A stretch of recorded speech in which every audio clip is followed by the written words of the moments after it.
Hello, and welcome again to Redacted Nuisance. 15 minutes of, or thereabouts, of me just apparently rambling. Seems to be what I'm doing. Hey, I'm Dr. J, use they as a pronoun.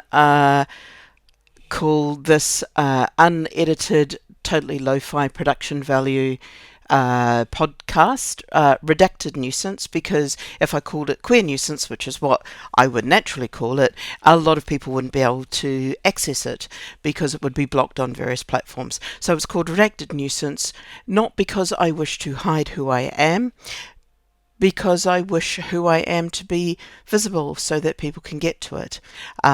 This was built from a radio show that I used to do for Trans Radio UK. I did about 6 or 8 episodes, I believe, and I just found my mental health was not well enough to cope with putting together the music, making everything edit to exactly the 45 minutes or 48 minutes that it needed to be, and all of those things was just way more stress. And the thing that I liked was the little ranting and bits and pieces that I would do in between the songs. So I decided to create this unedited podcast of the ranting that was between the songs. So is that an intro? Who knows? It's going to change every time. It probably has. I don't know how many episodes have been or how many you've listened to, but at least, hi, welcome. Thank you for listening to me. This could be fun.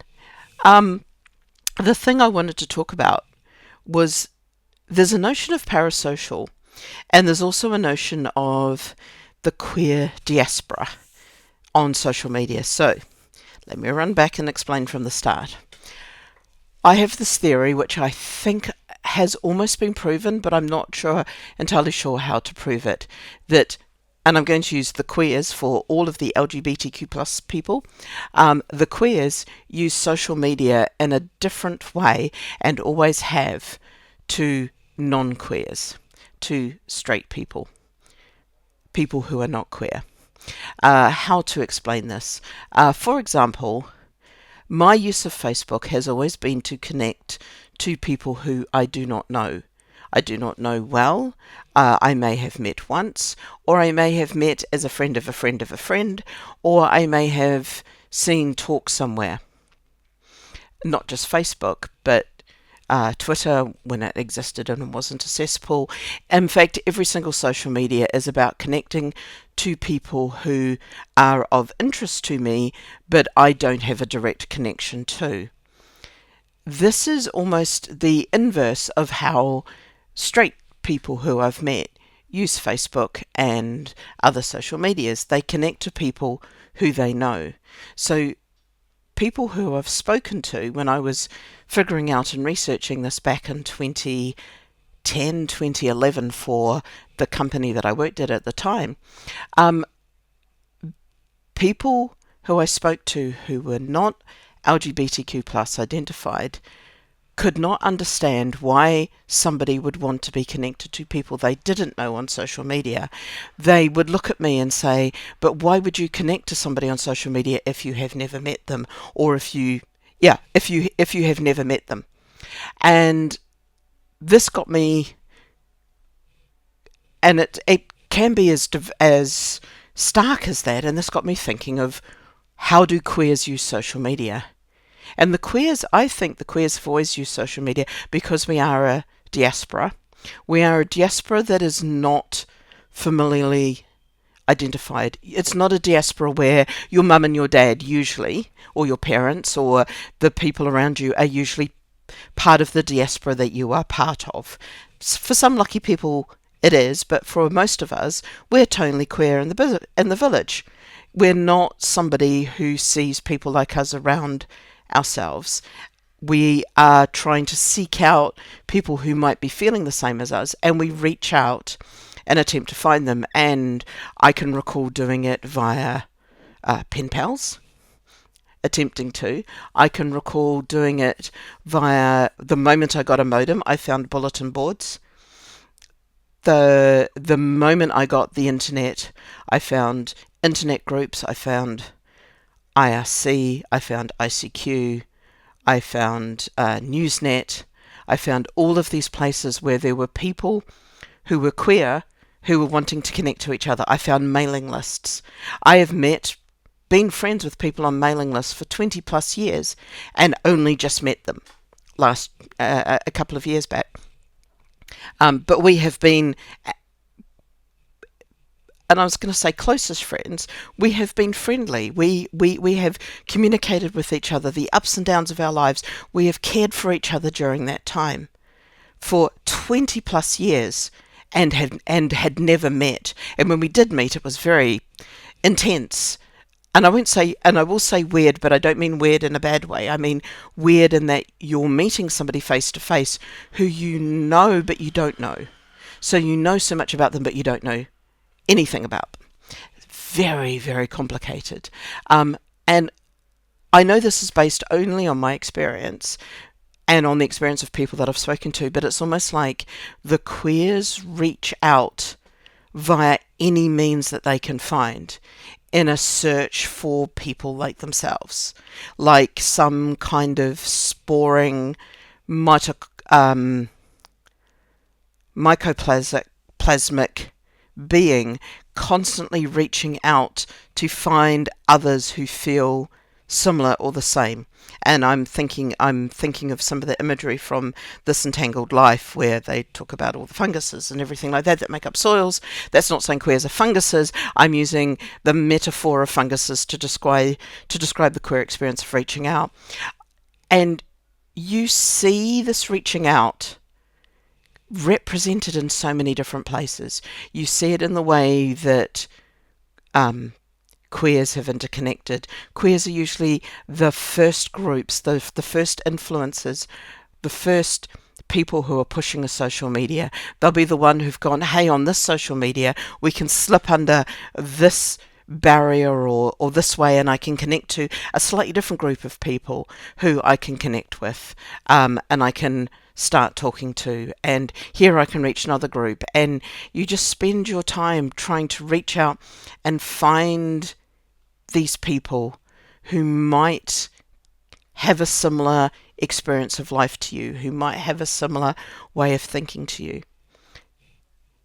So when you've got that way of dealing with social media, I think the queers are slightly more parasocial than non-queers in some ways.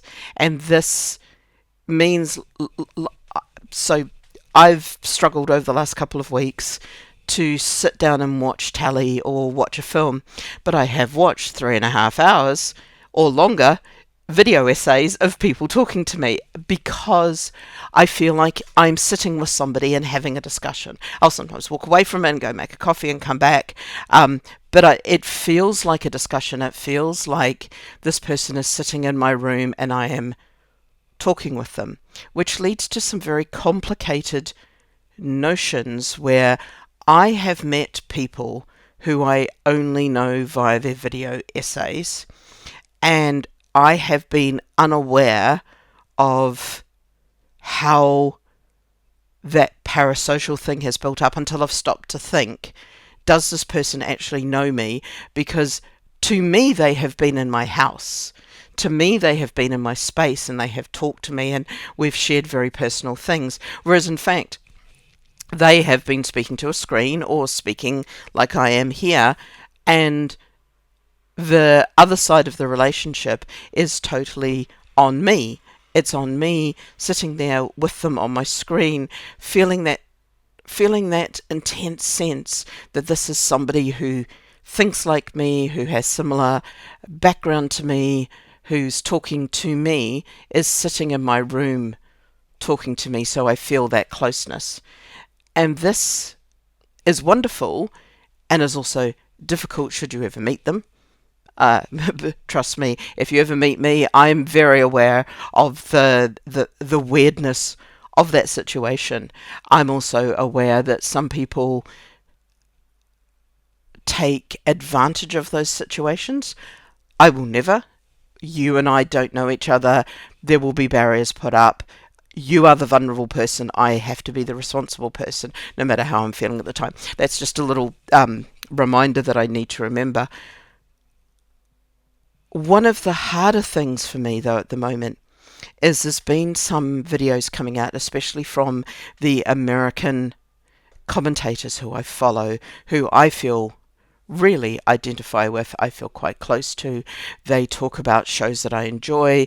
They talk about things that I am also interested in terms of queer theory, in terms of how to pull apart different media and re-understand it and reinterpret it. And I am seeing them talk about what life is like as a trans and non-binary identified person in the US at the moment, and I literally have been unable to watch those videos. It's brought up the parasocialness to me of our relationship, because I cannot bear to see them in such pain, and I don't know them. And that makes me go, oh wow, I am very deeply in a parasocial, in this weird ass relationship with this person, this one-sided relationship, where I totally feel a relationship. I like you. I wouldn't say I'm in love with you, but I love you. I feel affection towards you. I feel a warmth towards you, and I see you obviously in pain when you are doing this essay. And it's so painful that I cannot watch it. I can't see it at all. I can't bear to watch it, because it's like watching a friend sit and talk to you in pain, and you are incapable of doing anything to soothe them, to calm them, to say, it's okay, I'm here, and give them a hug, because they're not my friend. Even if I feel like a friend towards them, they're not somebody that I could reach around and reach towards and give a hug to. Reach around sounds wrong. Reach towards and give a hug to, and soothe their pain. And their pain impacts on me and makes me feel awful that somebody I like is going through this pain, that other people who are like me are going through this pain, and that there is literally nothing I can do about this. And this has just so highlighted this this parasocialness. And I think because of the way that queers use the internet, because of the way that we look and constantly reach out to others who are like ourselves, that makes this parasocial stuff even greater. So when people say, or straight people say, why do you feel so affected by the things that are happening in the US? And trying to explain, because it's people who I follow on social media are so affected. And I can't explain why, in their words, that hurts me so much.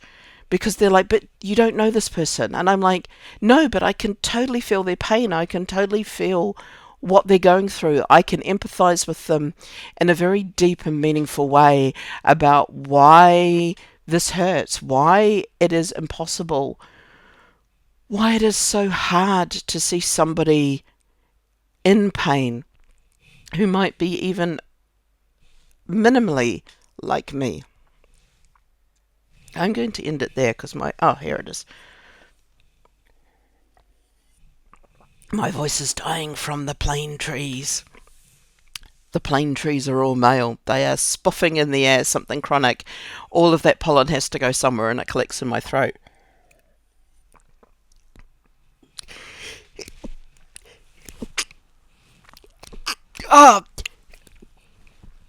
And that is what hay fever does to me, is it just kills me. It just makes my throat spasm. Right, fine. That's the end of this one.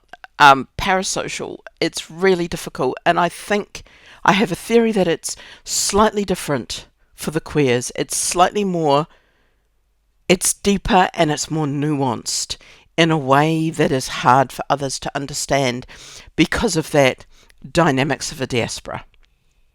I have probably wrapped it all up into like a nice little bit, but heavens only knows, because I'll listen to this when you do. I have no idea of what I've just said. There will be more.